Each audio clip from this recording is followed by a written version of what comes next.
15 अगस्त 1947 की अनसुनी कहानियाँ। 15 अगस्त 1947 यह सिर्फ एक तारीख नहीं बल्कि उन करोड़ों सपनों की साकारता का दिन था जिन्हें भारतीय स्वतंत्रता संग्राम के वीरों ने सालों तक अपनी आंखों में संजोया था। हम हर साल लाल किले पर फहराते तिरंगे, देशभक्ति के गीतों और मिठाइयों के साथ आज़ादी की खुशियां मनाते हैं, लेकिन इस ऐतिहासिक तारीख के पन्नों में कई ऐसी अनसुनी और अनकही कहानियां भी दर्ज हैं जो जश्न के शोर में अक्सर कहीं खो जाती हैं। आइए 15 अगस्त की उस आधी रात और उसके आसपास के कुछ ऐसे ही दिलचस्प व भावुक कर देने वाली परतों को उघाड़ते हैं। पहला, 15 अगस्त की तारीख ही क्यों चुनी गई? स्वतंत्रता संग्राम की लड़ाई कई दशकों से चल रही थी, लेकिन आज़ादी की तारीख अचानक से तय हुई। सवाल यह उठता है कि ब्रिटिश सरकार ने आज़ादी के लिए 15 अगस्त का ही दिन क्यों चुना? इसके पीछे भारत के आखिरी वायसराय लॉर्ड माउंटबेटन का व्यक्तिगत गणित था। ब्रिटिश संसद ने फरवरी 1947 में यह तय किया था कि भारत को जून 1948 तक सत्ता सौंपी जाएगी, लेकिन देश में बढ़ते सांप्रदायिक तनाव और दंगों को देखते हुए माउंटबेटन ने इस प्रक्रिया को जल्द से जल्द पूरा करने का फैसला किया। माउंटबेटन 15 अगस्त की तारीख को अपने लिए बहुत शुभ मानते थे। वजह यह थी कि 15 अगस्त 1945 को द्वितीय विश्व युद्ध के दौरान जापानी सेना ने उनके सामने आत्मसमर्पण किया था। उस समय माउंटबेटन अलाइड फोर्सेस के दक्षिण पूर्व एशिया कमांड के सुप्रीम कमांडर थे। अपनी इसी जीत की दूसरी वर्षगांठ को खास बनाने के लिए उन्होंने 15 अगस्त 1947 को भारत की आज़ादी का दिन चुन लिया। दूसरा, राष्ट्रपिता जब जश्न से दूर बंगाल के दंगों में थे। जब 14 अगस्त की मध्य रात्रि को पूरा देश अधिरात्र के समय आज़ादी का स्वागत कर रहा था, तब इस आज़ादी के मुख्य सूत्रधार महात्मा गांधी राजधानी दिल्ली से हजारों किलोमीटर दूर बंगाल के नौखाली और कोलकाता में थे। गांधी जी देश के विभाजन और उसके बाद भड़के भयानक हिंदू मुस्लिम दंगों से बेहद दुखी थे। जब दिल्ली में जश्न की तैयारी चल रही थी, तब गांधी जी कोलकाता के हैदरी मंजिल नामक एक टूटे फूटे घर में अनशन पर बैठे थे। वे शांति और भाईचारा की अपील कर रहे थे ताकि निर्दोष लोगों की जान बचाई जा सके। जब देश की मीडिया और नेहरू जी उनसे इस ऐतिहासिक मौके पर संदेश देने का अनुरोध किया, तो गांधी जी ने दुखी मन से कहा था, मेरे पास कहने के लिए कुछ नहीं है। अगर दिल में खुशियां ना हो तो शब्द कैसे निकल सकते हैं? तीसरा, लाल किले पर तिरंगा 15 अगस्त को नहीं 16 अगस्त को फहराया गया था।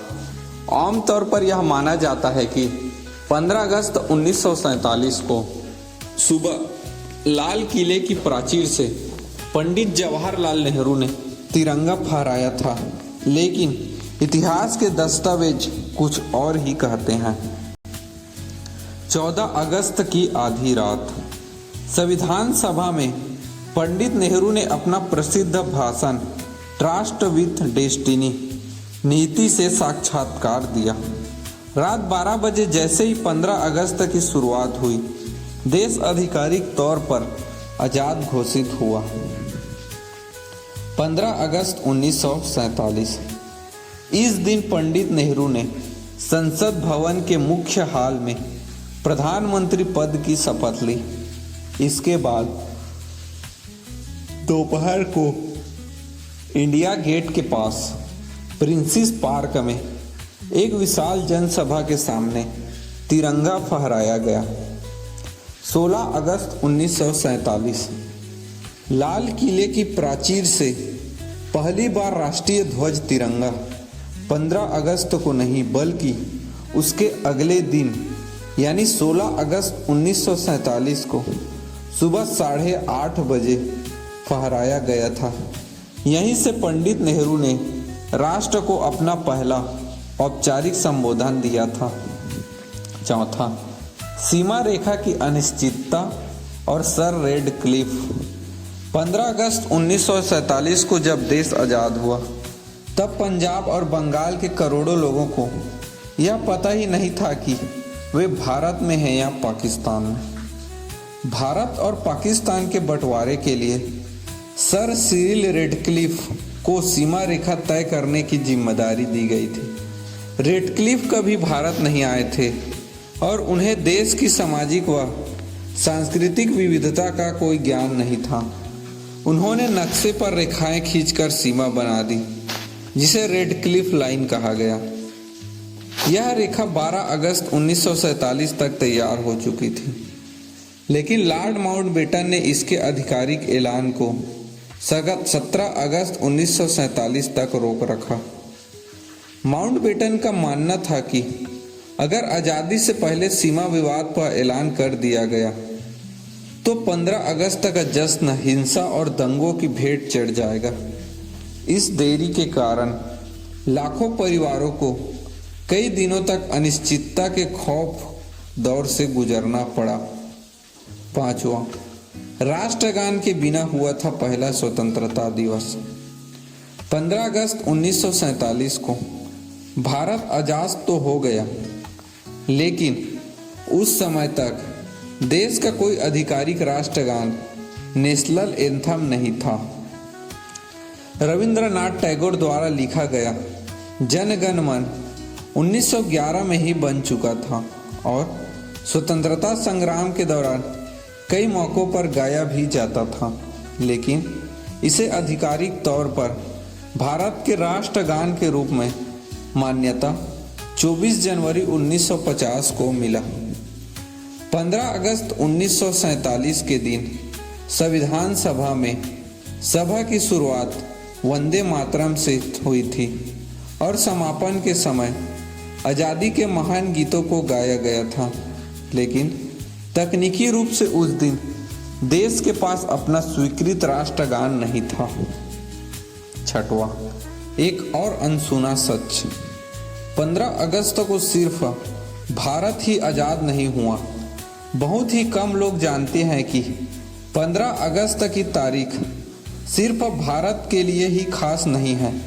दुनिया के 4 अन्य देश भी इसी दिन अपना राष्ट्रीय दिवस या स्वतंत्रता दिवस मनाते हैं। दक्षिण कोरिया और उत्तर कोरिया। 15 अगस्त 1945 को इन्हें 35 साल के जापानी कब्जे से मुक्ति मिली थी। बहरीन।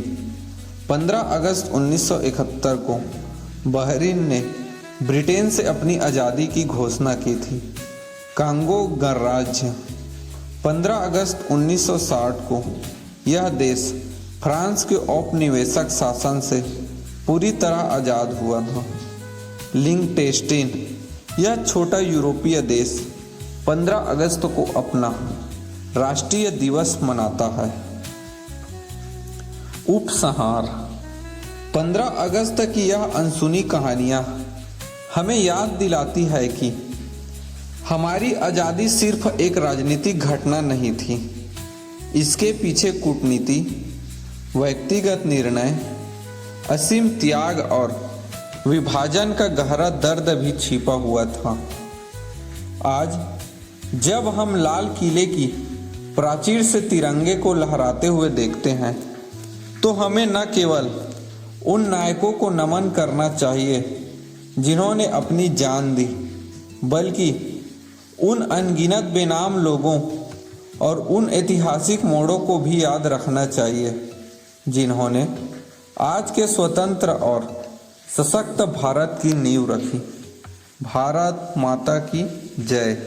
जय जवान जय किसान।